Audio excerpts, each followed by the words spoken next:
Hi guys! So today mag-unbox tayo.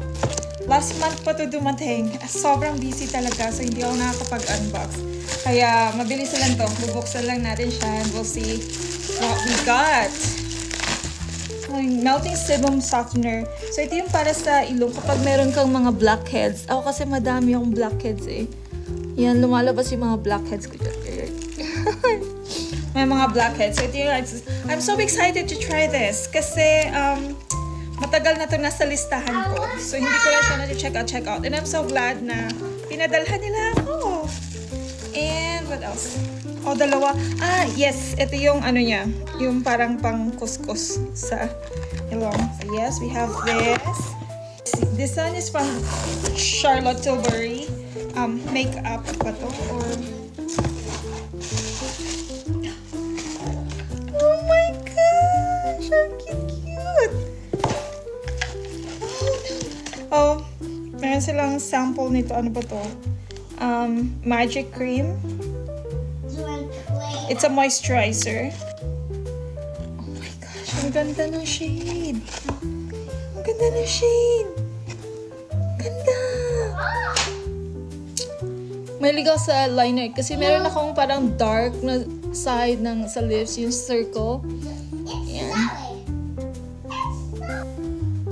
Nawawala. This is a pillow talk. Yes, pillow talk. Pareho sila ng shade. Ito yung ginagamit ko ngayon. And may bago na ako. Thank you. Okay, next, itong pillow talk naman nila na blush balm lip tint. Lip tint naman siya.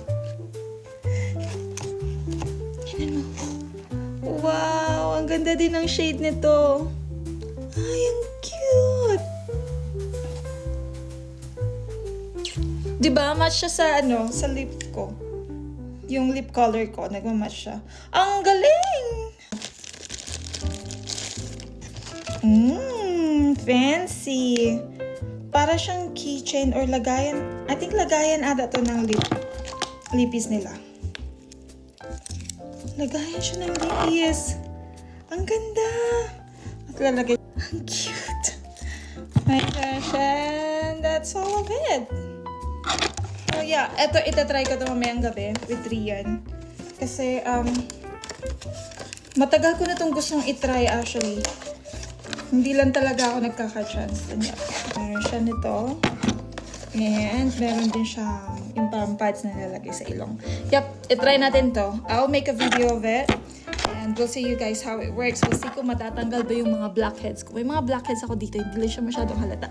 Let's see kung i-zoom natin halata. Oh, kita niya, diba? Kita niyo, may mga blackheads yan. Yan. So, itatry natin siya. And, yep, I'm so excited kasi may bago na tayong lipstick.